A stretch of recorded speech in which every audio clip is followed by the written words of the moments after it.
Shabbat Shalom. In this week's Torah portion, Toldot, the Torah is obviously contrasting Esav and Yaakov, the two children of Yitzchak and Rivka.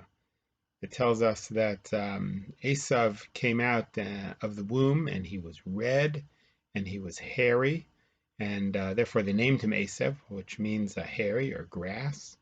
But Yaakov Ishtam Yoshev Ohalim, that even though Esav was a hunter, Yaakov was a simple man who dwelled in tents. The Torah is clearly drawing a contrast, very strong contrast between Yaakov and Esav. Esav is red, he's hairy. What does that mean? Red and hairy. Why does the Torah want to tell us that? There's an animalistic sense about it. He looks on some level, the way the Torah describes it, like an animal.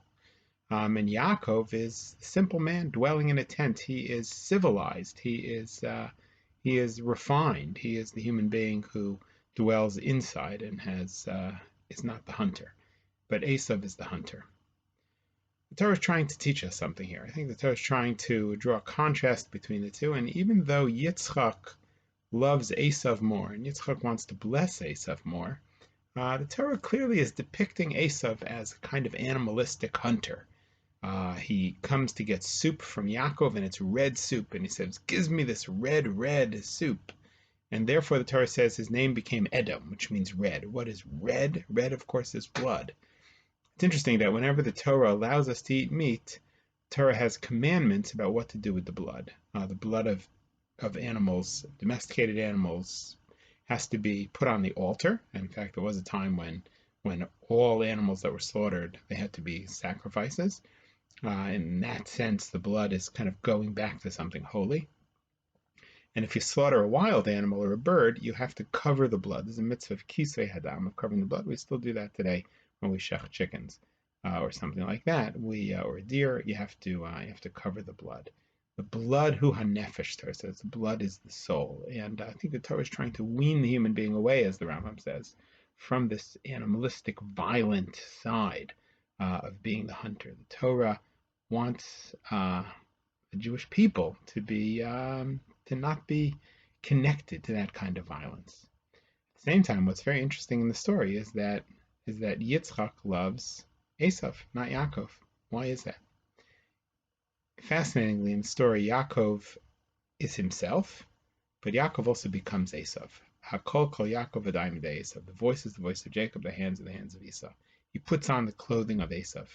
The reality is that, of course, to be a nation, one cannot only be the simple person who dwells in tents. You have to also, unfortunately, go to war sometimes. You have to do the physical work of a nation, not just the spiritual work.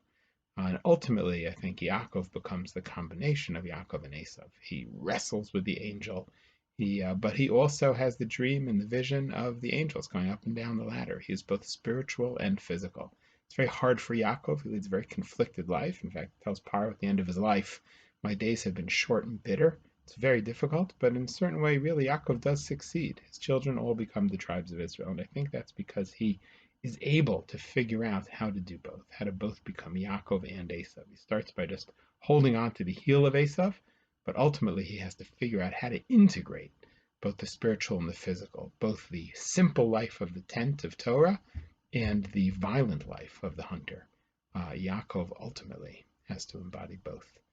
It is not easy to be a Jew, not as an individual, not as a nation. We have to figure out how to do all those sides.